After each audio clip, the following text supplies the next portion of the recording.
record now. Yes, thank you very much. So, folks, assalamu alaikum. Bismillah ar-Rahman ar-Rahim. I've had two questions that got sent to me. The first was from Professor Zaki. He was saying that these questions that he heard recently from an imam at a Jummah prayer, that the origin of all wrongdoing is arrogance.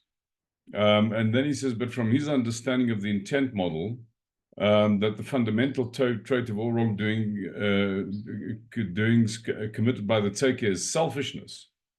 Then all other negative traits comes, including arrogance. And the origin of selfishness, he says, is in fear, and the origin and the cure is awe. So, yeah, so Professor Zaki, I'd like to just unpack properly those categories of transactional correctness. So we start logically. Our argument was that in every situation that you're in, you can either engage the situation on the basis of what you want to get, or you can engage the situation on what you can give. And if you like, you can class engaging the situation on the basis of what you want to get as the essence of wrongdoing, and the base engaging the situation on the basis of what you can contribute, you can kind of categorize as virtue. So those are the kind of like the first sort of binary that we hit. The second thing we looked at when you look at this issue of giving, it's very important to remember that giving is not about being nice. Giving is about being appropriate in any situation that you're in. The thing that is required of you isn't necessarily about being sweet and affirming. It may actually be about having a confrontation. So just excuse me for a moment. There are people talking behind me.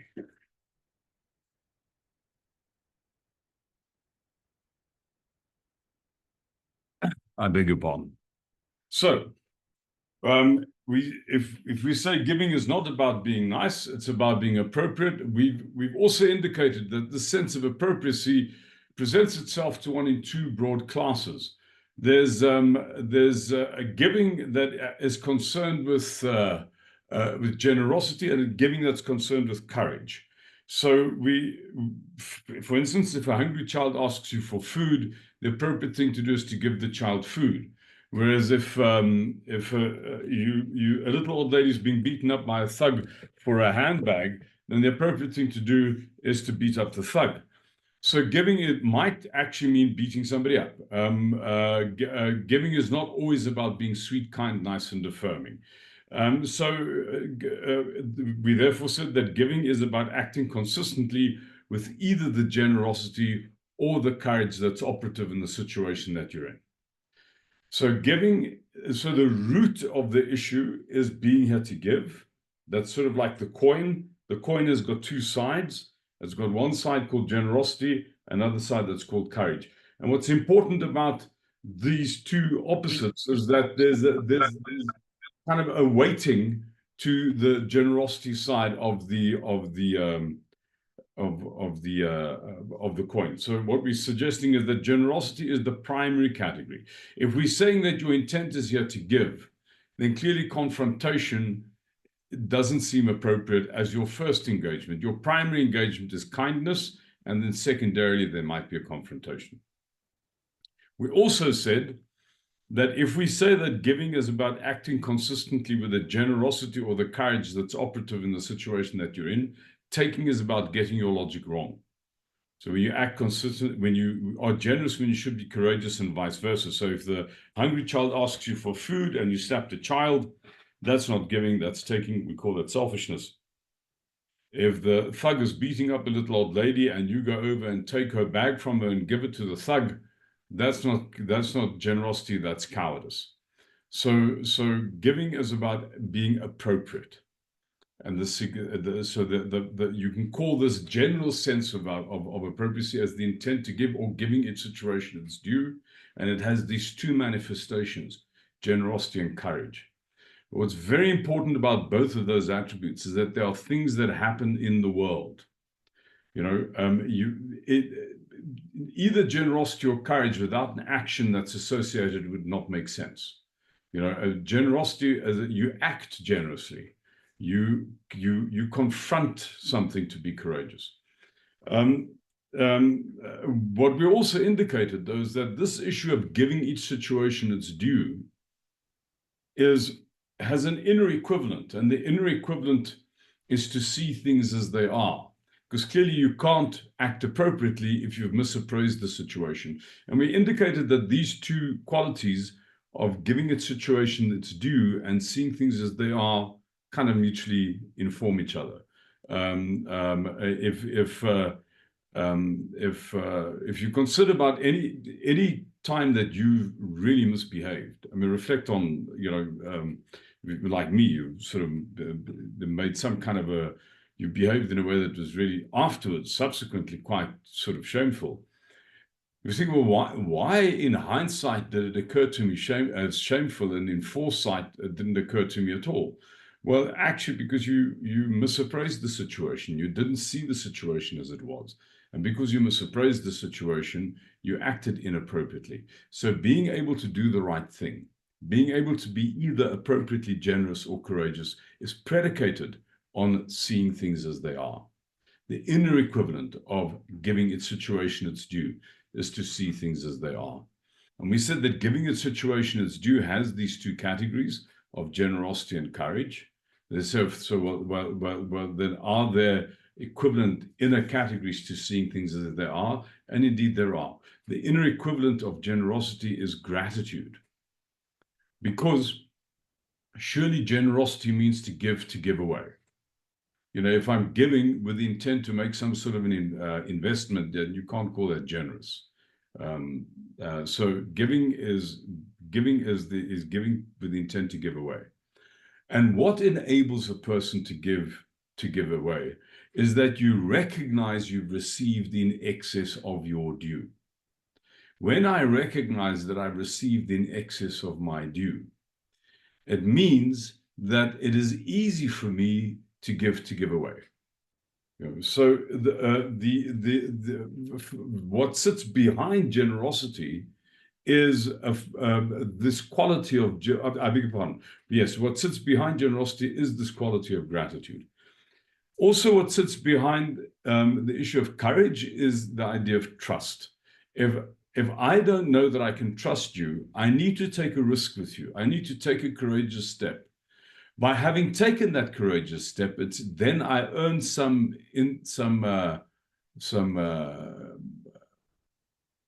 I get some insight that I can trust you, and therefore it enables my trust. So my courage enables me to trust. Because I take a risk, I learn some trust. Once I've trusted you, I can then take a further risk with you. So my trust enables my courage, and my courage enables my trust. My gratitude enables my generosity, and we've also said that generosity enables gratitude. So the inner equivalent of generosity and courage is gratitude and trust.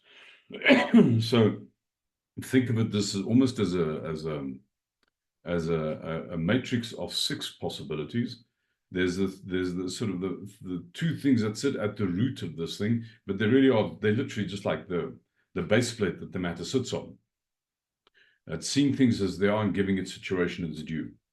On top of those are 2 more categories, generosity and courage. And on top of those, I beg your pardon, generosity and gratitude.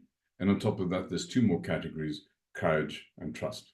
Of all of these 6 categories, the most significant category is gratitude. If I look at the past and I know that I have received in excess of my due, then it is easy for me to give away. If I look at the past and I know that I've received in excess of my due, then it's easy for me to trust that things will go well in the future, and it's easy for me to take a courageous step. So the arch enabler of the entire matter is gratitude. Of all those 6 categories, getting things right is gratitude. So then the question is, well, what's getting things wrong? What is the root of vice, of bad action?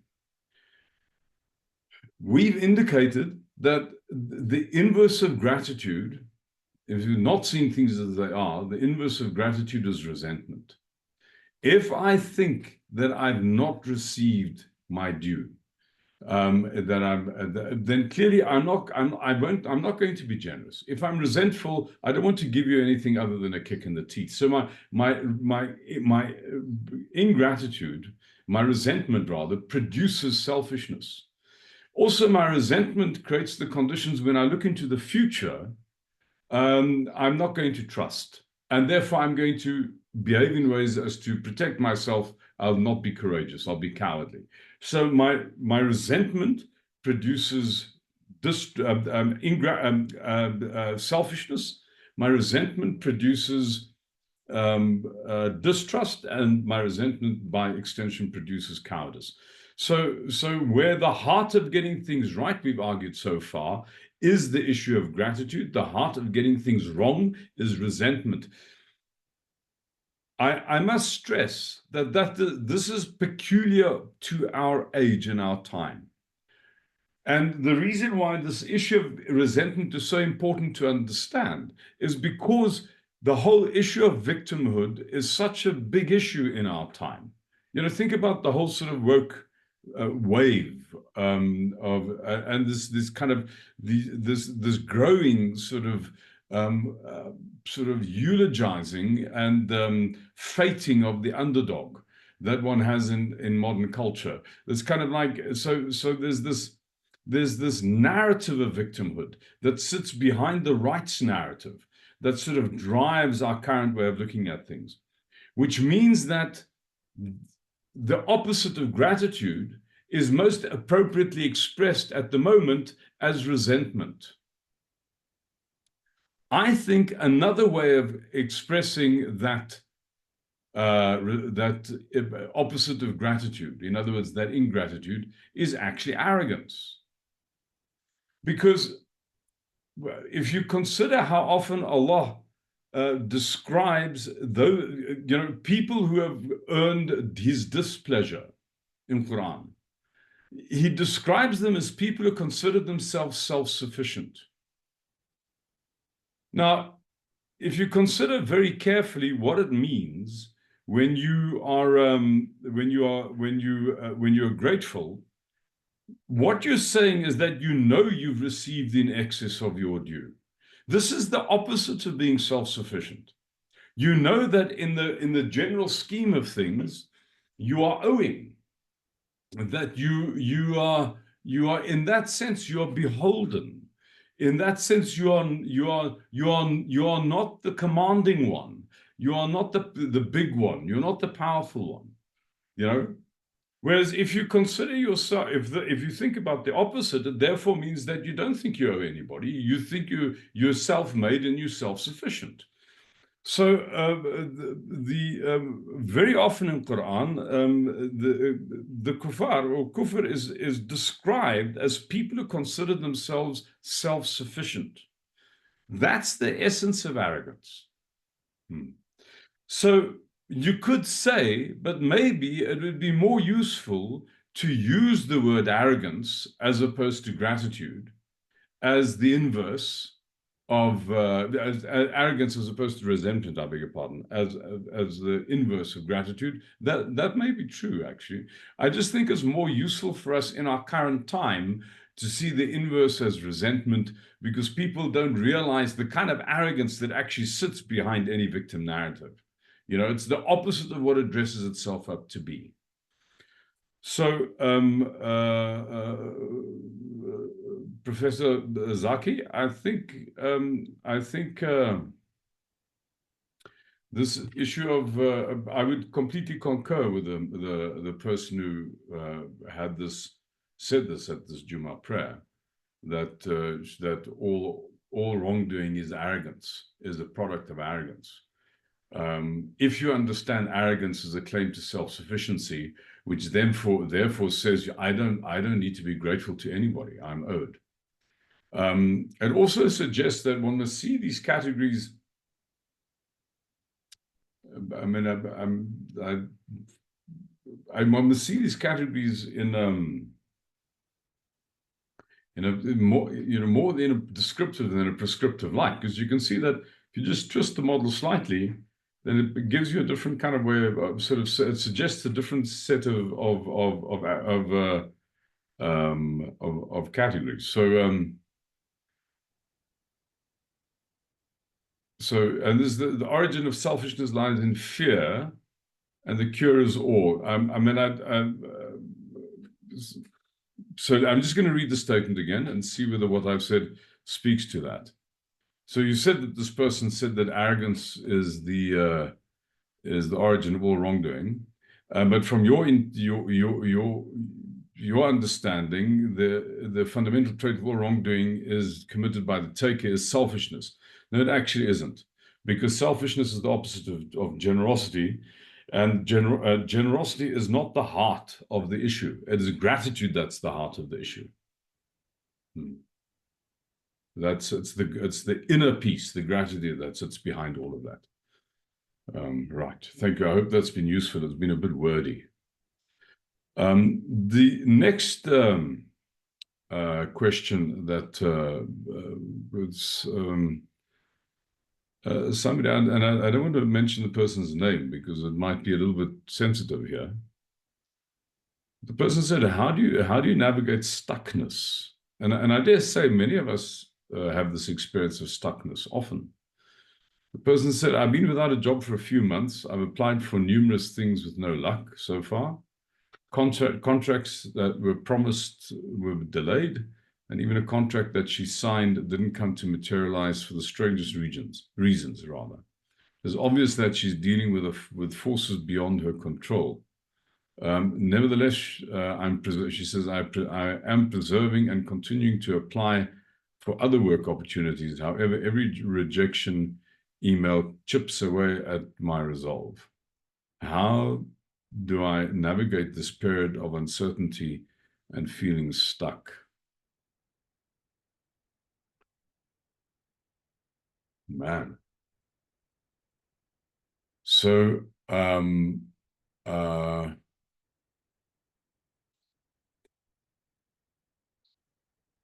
we are so used to thinking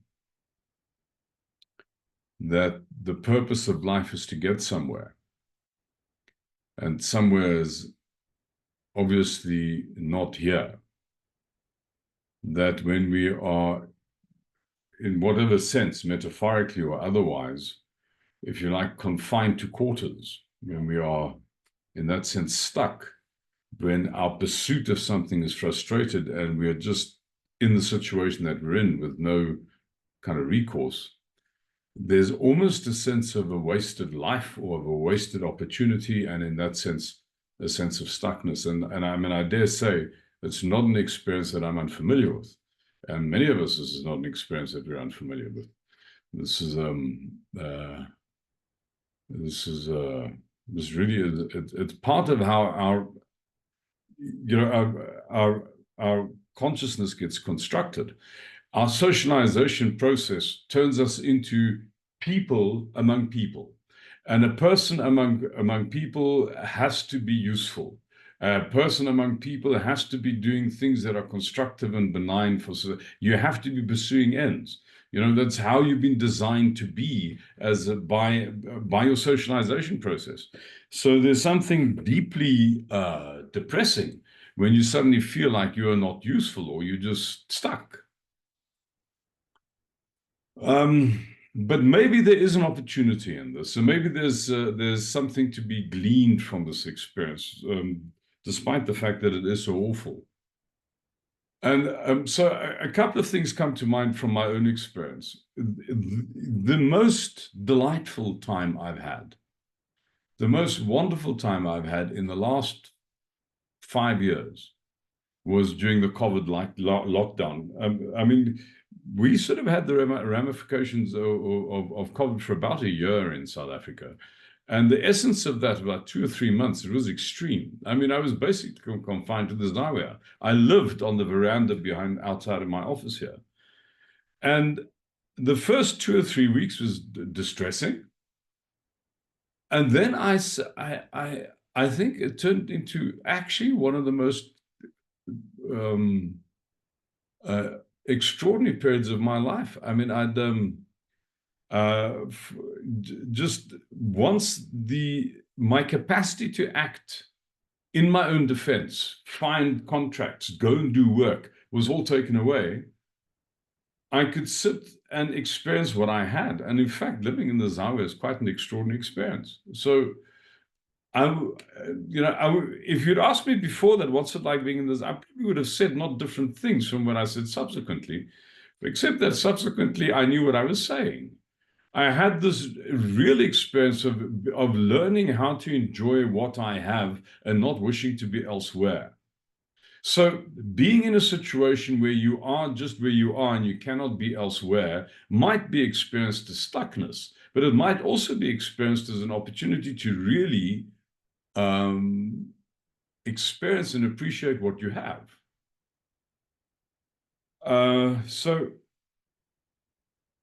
And then strangely, it is like there's a peculiar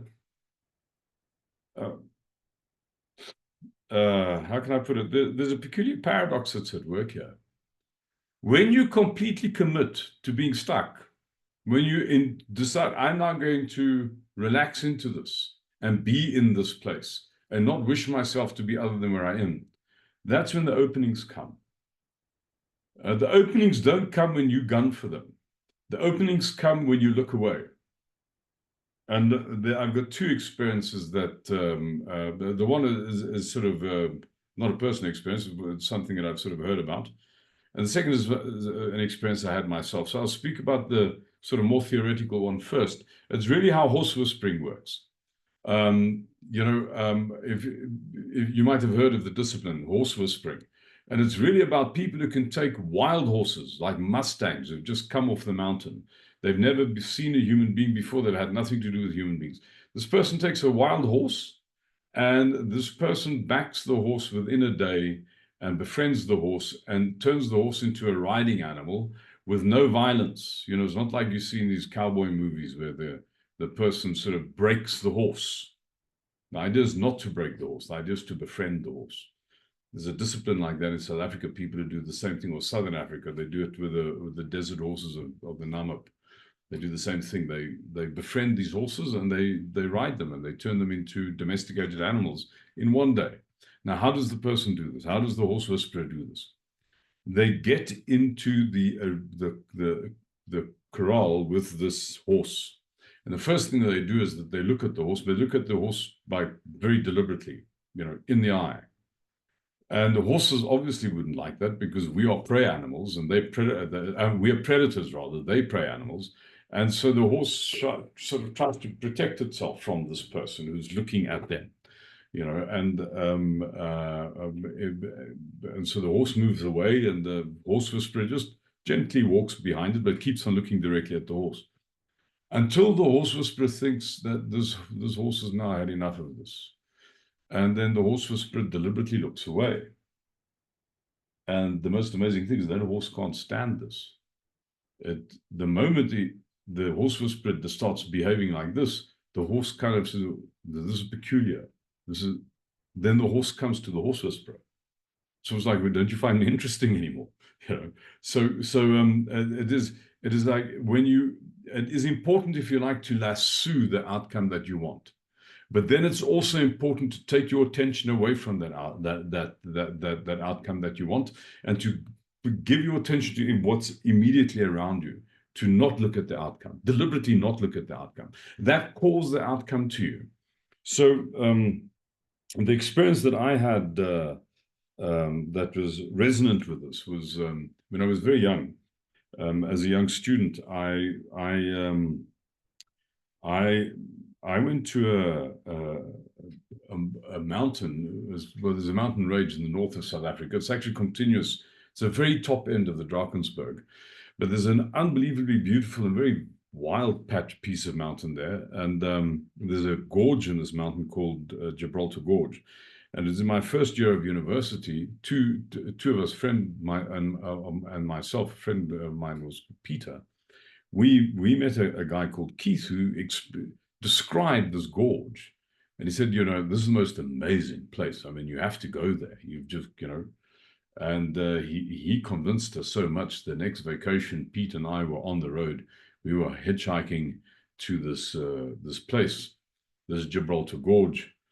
And it's quite obscure instructions he gave us. He said we had to get to this mining town, tiny mining village called Penge. And then we had to walk north out of this village for about 15 kilometers along the Olifants River. And then we'd get to this trading store called Mohlalas. And he said if you stood on the river there makes kind of like a V-shaped bend. And this Mohlalas veranda looks directly through the middle of this bend. If you look through the middle of this bend and then up, you'll see a peak. He said, that's where you need to get to. He said, God's own country, the most amazing place. So Pete and I were convinced, and we went and we hitchhiked to Penge. We walked all along the Olifants River. We got to Mohlalas store. We looked and we saw the peak. And the next morning, very early, we slept on the veranda of the store. The next morning, we walked to this peak. And we were going to get to the top of this peak. And we kept on looking. We were so outcome focused. That peak, that peak, that peak. If there was a river, I fell into it. If there was a rock, I tripped over it. If there was a hakensteek, in fact, a hakensteek is it's a tree it's a bush you get in South Africa. It means hook and stab. So it's got a thorn that's like this. And what happens, you walk into this thing, it grabs you. And you can't, you have to just force your way out of this thing, and you leave half of yourself behind you on this bush. Most horrendous thing. It's also called in Afrikaans, very interesting, it's called a waggebikkie bush. That means wait a little bit bush. So if there was one of those things, I'd walked into it. By 3 o'clock in the afternoon, we were nowhere near the top of this mountain. I'd certainly had walked myself to within an inch of collapse. I went there 3 times, the same mountain, every time with the same unbelievable frustration, and in fact, putting my life at risk, because it got dangerous eventually, until I discovered how to walk up that mountain. You respect this wait a little bit bush. You don't try and blunder through it. You walk around this bush. You step over that rock. You navigate your way carefully over that river. You do know that there's this top of the mountain you're trying to go to, but that's not what should be getting your attention. What should be getting your attention is the situation that you're in right now. So it's only once I went up that mountain from that point of view that I actually got to the top of the mountain, and I didn't injure myself in the process. So there's this stuckness, you see. Stuckness is like wait a little bit bush. And then the only thing that wait a little bit bush is telling you is, no. You forget about the top that you're trying to get to. Give me attention now. And you do that. You give the immediacy attention. You give it the best attention you can. Miraculously, at some point, you look up, you're at the top of the mountain, because you've done that with every moment that you're in. So I think stuckness is actually a blessing. Stuckness is that which calls our attention to the immediate and challenges us to forego our desired outcome in order to give attention to the immediate. It also challenges us to make what's satisfying to ourselves the immediate rather than the outcome. And it's this whole Eckhart Tolle idea. Where are you going to find the divine? Where are you going to find happiness? Happiness isn't tomorrow. Happiness is now. The divine is now. There's nothing exists other than now. So it is about stuckness is a great blessing like that. Stuckness reintroduces us to and forces us into the now. there were two questions. The one is from Miriam. The arrogance behind victim narratives. Oh, okay, I beg your pardon. That wasn't a question. It was. Thank you very much, people. So, folks, that's it for today. Unless anybody wants to explore something, I think we can wrap it up. This was so useful, Shaykh. Thank you so much. Thank you very Really, really, both your responses really were exactly what I was needing. Thank you so much. Thank you. All right. So, Mahbub Saab, your idea was that we should do this in a cadence of once a month, but I suspect that this is a bit too frequent. Perhaps, yes, yeah. Maybe we should do it every second month. Can you still be the conscience, please? Because I will forget. Inshallah, I think yes. the cadence is now once every second month. Yeah. Okay, inshallah. Thank you. Thank you. Nice to see you, Hasnain Saab. Thank you, Sabin. Always lovely to see you. You in your house? So what time is it there? Must be the middle of the night. It looks very dark. Oh, it's not the late. It's 7:30. Oh, okay, not too bad. All right, folks. Nice meeting you all. Nice seeing you all. All the best. Thank you so much. Thank you so much. Thank you. Thank you. Walaikum salam.